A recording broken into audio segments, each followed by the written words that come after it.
Hi, I'm Stowers-Veitch, and today I'm going to show you how to operate a UV-vis spectrophotometer. This is a machine, and as you can see, it is a double beam machine with both an area for reference and a sample. This means that the beam splits into two identical beams that run through the sample and the reference simultaneously, and so the reference can be eliminated as background while the machine is running. For this machine, you have multiple types of cuvettes. In this case, we would choose, in this experiment, we are going to use PMMA cuvettes because we're using a coloured solution and we expect the range to be from 350 to 800 nanometers. There are two other kinds of cuvettes that can be used. One cuvette is a glass cuvette, which we would use for organic solvents. In this case, we're using the inorganic solvent of sodium hydroxide, which is why we've chosen PMMA. But also for lower wavelength compounds or colourless solutions, we would use a quartz cuvette. We're going to run a background by adding the sodium hydroxide to the two identical cuvettes I'm using, which are PMMA cuvettes.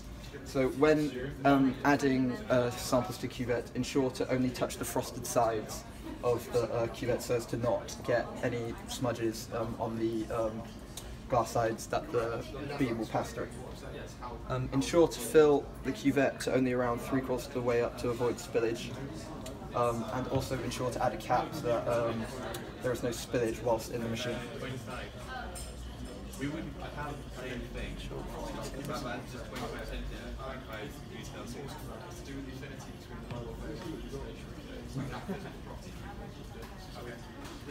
When adding the cuvettes to the machine, ensure that the clear sides are facing the beam, but also ensure to press the cuvette all the way down to the bottom to get rid of systematic error, because that is the main source of error during spectroscopy when operating these machines, the improper placement of cuvettes.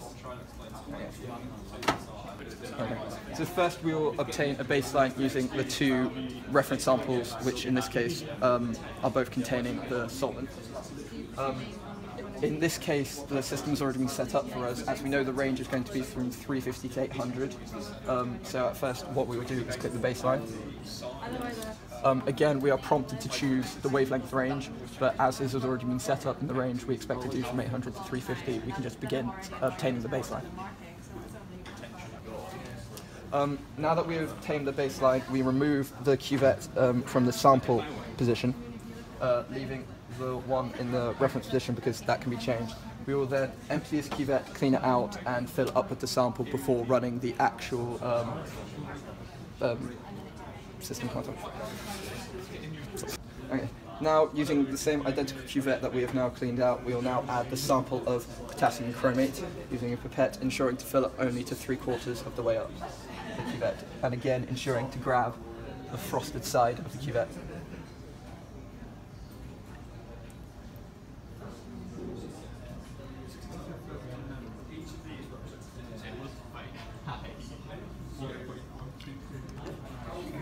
Again, adding a lid to stop spillage within the machine. Then add it back into the sample slot, ensuring to press it all the way down to avoid systematic error. And then we shall begin to start the measuring of the spectrum in the machine.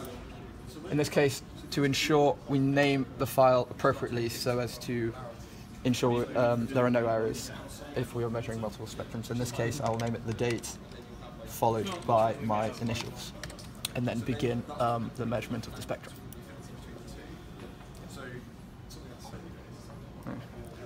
So this is the spectrum we required from our measurement. It is in the range we expected from the wavelength of around 380 to 420, as well as the absorbance being in the expected range for our sample, which was around 0.4 to 0.9.